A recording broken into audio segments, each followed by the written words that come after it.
10 अक्टूबर है और सोमवार का दिन है। मैं भागलपुर के सर्किट हाउस में हूँ। अंजुम आरा जो हाई कोर्ट से वकील भी है और महिला आयोग की अध्यक्ष रही और जेल में सुधार के लिए बेहतर कार्य किया। कहाँ की डुमरांव की आरा रहने वाली है, बक्सरा डुमरांव की। मैं इनसे पूरा परिचय लेता हूँ। इनके पिताजी क्या करते थे, आखिर वकील ही ये बनना क्यों चाहिए, IAS IPS की लोग तैयारी करते हैं। अंजुम जी नमस्ते। जी नमस्कार। क्या वो अधिवक्ता आप हैं, शुरुआत में करूँगा कि कहाँ की मूलतः आप रहने वाली हैं? मैं बेसिकली मेरा जो नेटिव है, जन्म और जो स्थान है मेरा, वो बक्सर जिला के रहने वाले हैं। लेकिन मैं मेरी पढ़ाई लिखाई शिक्षा दीक्षा सब तमाम जो है पटना जिला में, क्योंकि मेरे पिताजी भारतीय रिजर्व बैंक में वहाँ पदाधिकारी थे, पदस्थापित थे पटना में। तो मेरी पढ़ाई लिखाई वहाँ हुई है और नेटिव मेरा बक्सर जिला। क्या नाम था पिताजी का? तैयब मोहम्मद अंसारी। कितने भाई बहन थे आप? हम लोग 3 बहन 2 भाई हैं। 2 भाई हैं। जी हाँ। तो क्यों अधिवक्ता बनना ही आपने इसमें रुचि क्यों ली? आपके जदयू से जुड़ गए, क्या इसके पीछे की कुछ स्टोरी बताएंगे? जी बिल्कुल। देखिए बात था क्या कि मैं बेसिकली बचपन से मैं एक सोशल एक्टिविस्ट थी और छात्र जीवन में, कॉलेज जीवन में आते आते मैं ह्यूमन राइट एक्टिविस्ट बन गई। तो बहुत चीज़ों को मैंने ग्रास रूट लेवल पे देखा कि जस्टिस बहुत ज़रूरी है, क्योंकि जस्टिस मिलने में देर होता था। और एक वेल सेटल्ड लॉ है, honourable justice VR Krishna Iyer साहब का, उनका वर्डिक्ट है कि जस्टिस डिले जस्टिस डिनाई। अगर जस्टिस डिले होगा तो आप फिर न्याय को आप डिनाई करते हैं, नहीं मिल पाता है न्याय। तो ये सारी चीज़ें बहुत बचपन से जो समाज में मैंने देखा था, तो लगा था कि नहीं। और संविधान की जो बातें थी, पेशे से वकील हैं, LLB LLM master of law हमने किया। तो जो प्रीएम्बल था हमारा कॉन्स्टिट्यूशन था, इक्वालिटी की बात थी, फैटर्निटी की बात थी, सभी को समान अधिकार देने की। शुरुआत की पढ़ाई कहाँ से की? मैं आपसे पूछा जाऊँ, पटना में पटना में मेरी स्कूलिंग हुई माउंट कार्मेल से। फिर मैं JD विमेंस कॉलेज से मैंने वहाँ से इंटरमीडिएट किया। पटना यूनिवर्सिटी से मैं। क्या IAS IPS बनने का मन में कुछ आप नहीं था? पिताजी एक अच्छे महत्वपूर्ण पद पर थे। नहीं, बाकी घर के लोग जो हैं, बहनें जो हैं, वो BPSC टॉपर है। एक बहन मेरी पुलिस इंस्पेक्टर है बिहार सरकार में। तो बाकी लोग इस सेवा में हैं। कहाँ तैनात है पुलिस इंस्पेक्टर के पद पर? अभी वो स्पेशल ब्रांच पटना में पदस्थापित हैं। जी हाँ बिल्कुल। मुझे लगा कि एक वकील बन करके एक जो लोग हैं उन लोगों को जिनको न्याय नहीं मिलता, जो एक इंस्टिंक्ट था उसी दिशा में था कि मैं न्याय दिलाने के लिए सोशल एक्टिविस्ट, ह्यूमन एक्टिविस्ट के कर रही थी मैं। तो बस उसी दिशा में मेरा इंटरेस्ट था और उसी दिशा में मैं। तो महिला आयोग की आप अध्यक्ष भी रही, जेल के सुधार के लिए बेहतर कार्य आपका किया गया, तो प्रशंसा भी आपकी होती है। तो महिला आयोग की अध्यक्ष बनी, तो क्या क्या कार्य किया आपने? नहीं, निश्चित रूप से मैं ह्यूमन राइट्स से मैंने पोस्ट ग्रेजुएट किया और मेरा विषय था women exploitation and human rights. माननीय मुख्यमंत्री नीतीश कुमार जी ने मुझे महिला आयोग का दायित्व दिया। तो महिलाओं के लिए जो उनके लीगल एंड कॉन्स्टिट्यूशनल राइट थे, उनको इंश्योर और कंफर्म कैसे किया जाए।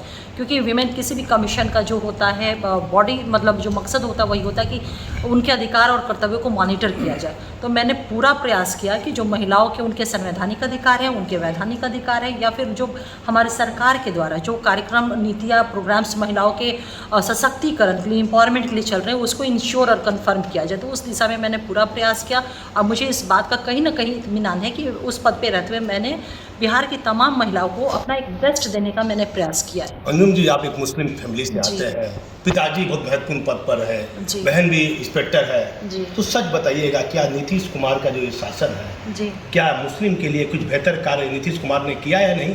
कुछ नहीं।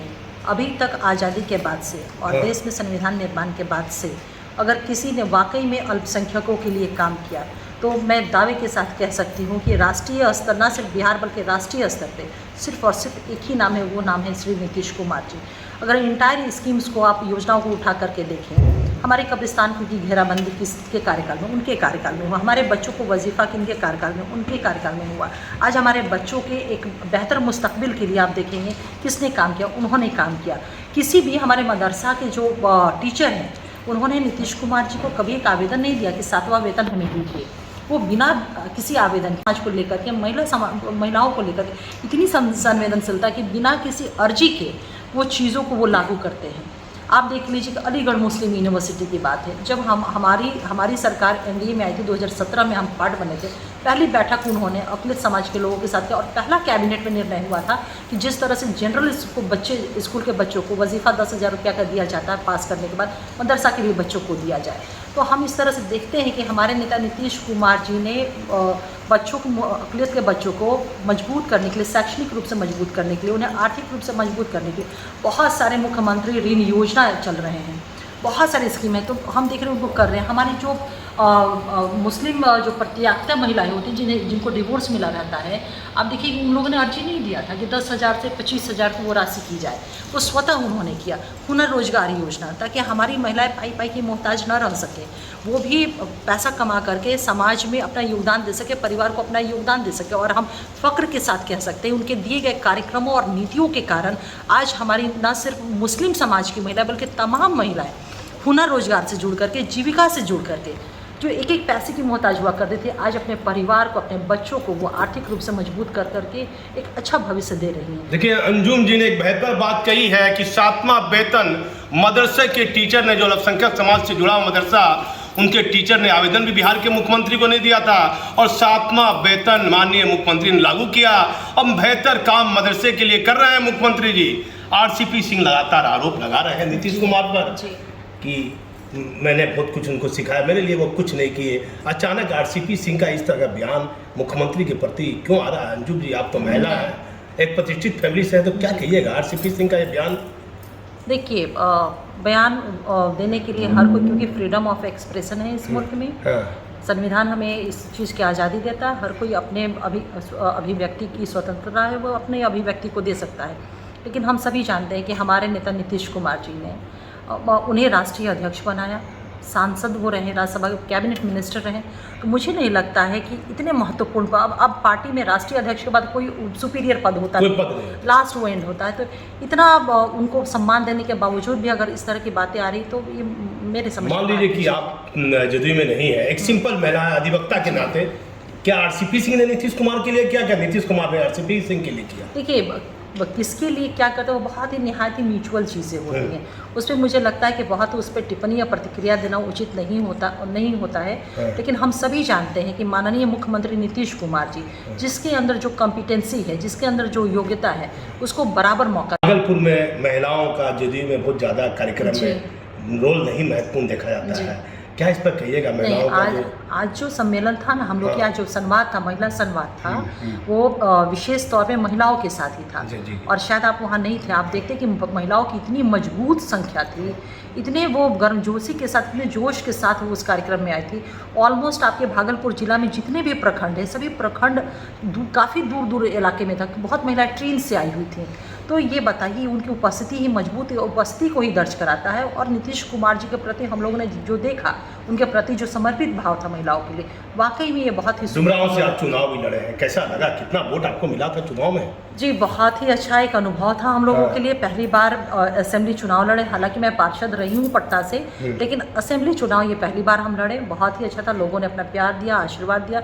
चुनाव में हार जीत होती रहती है, वो एक अलग मसला होता है। फिर मौका मिलेगा तो चुनाव लड़िएगा डुमरांव से? निश्चित रूप से अगर पार्टी का आदेश होगा तो निश्चित रूप से हम लोग चुनाव लड़ेंगे। किस जिले में और कहाँ का कार्यक्रम है आपका? जी, अभी हमारा जो महिला संवाद कार्यक्रम है वो पूरे बिहार में 6 टीम बनी हुई है महिलाओं की। अभी जो हम लोग की जो टीम है उसमें डॉक्टर आसमा जी भी साथ में हैं।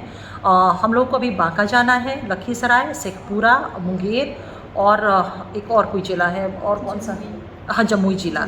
तो इन जिलों में अभी वो कार्यक्रम हम अपना पूरा परिचय दे दीजिए। मेरा पूरा नाम अंजुम आरा हुआ, मैं पेशे से पटना उच्च न्यायालय का अधिवक्ता हूँ और अभी वर्तमान में बिहार प्रदेश जनता दल यूनाइटेड में प्रदेश की प्रवक्ता हूँ। अंजुम जी के साथ 3 महिला और हैं, मैं उनसे कुछ एक लाइन पूछ लेता हूँ।